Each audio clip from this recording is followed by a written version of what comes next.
Hi, it's the 13th of November. There's plenty of news. I'll get right into it. Argentina is apparently going to freeze prices on 1,500 consumer goods as inflation bites. There's a global food import bill, and that's been soaring to alarming levels as poor countries are on the brink of crises. Avian flu is set to deal a blow to the UK turkey farmers for Christmas time. So they've been saying this all year about no meat for Christmas, maybe go for a nut roast, etc. So I think we should be okay this year, but I reckon next year that's when they're really going to smash the animal products, and you're not going to be able to get them because they're going to be either very costly or they won't even be there. Brings me on to the UK's egg industry is reaching breaking point, forgive the pun. Farmers are going to the wall apparently, and there's bakery shortages because obviously you need eggs to make cakes.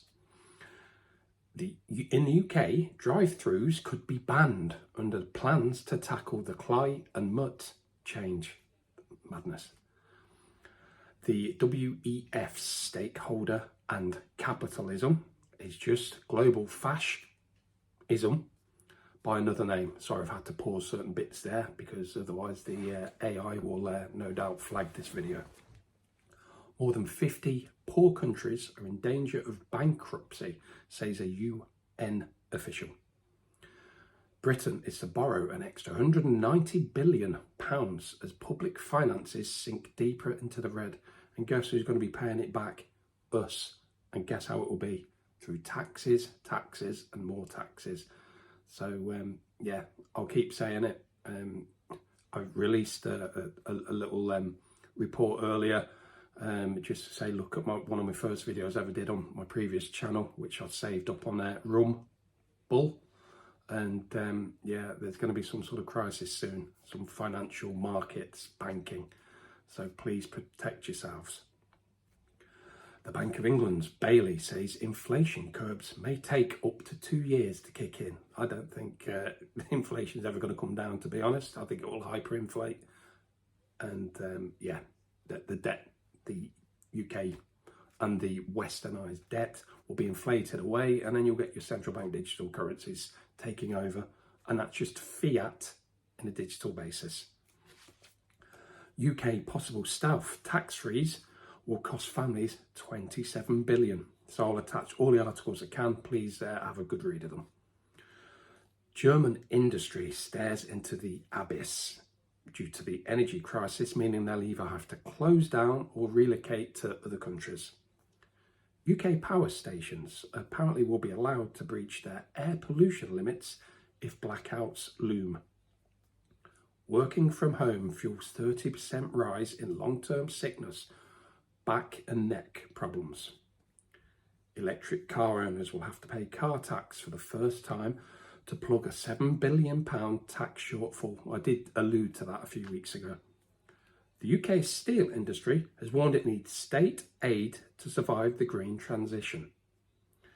UK mortgage repossessions are up 90%.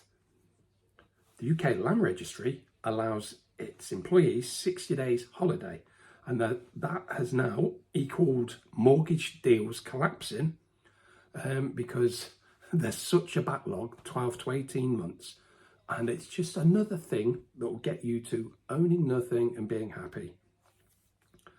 UK second homeowners face higher tax on profits. So there you go.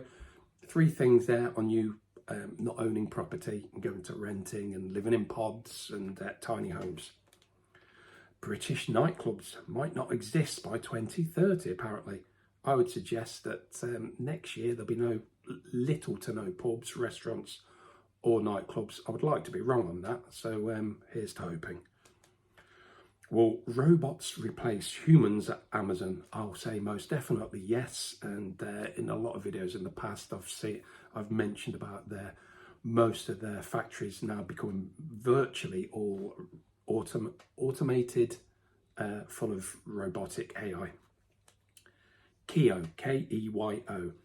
Their palm vein biometrics are ready for a complete ID management application. And now you understand why Amazon are doing the palm thing. And finally, Smart Engines ID document scanning and Pixur, Pixsur, not the film company, iris biometrics have been integrated for the World Cup of football or soccer, wherever you are, in Qatar. So if you're going to the football and you're allowing them to take iris biometrics, more fool you, but I wouldn't go there because of all this. So please pass on to as many as you can, and I'll see you on the next one.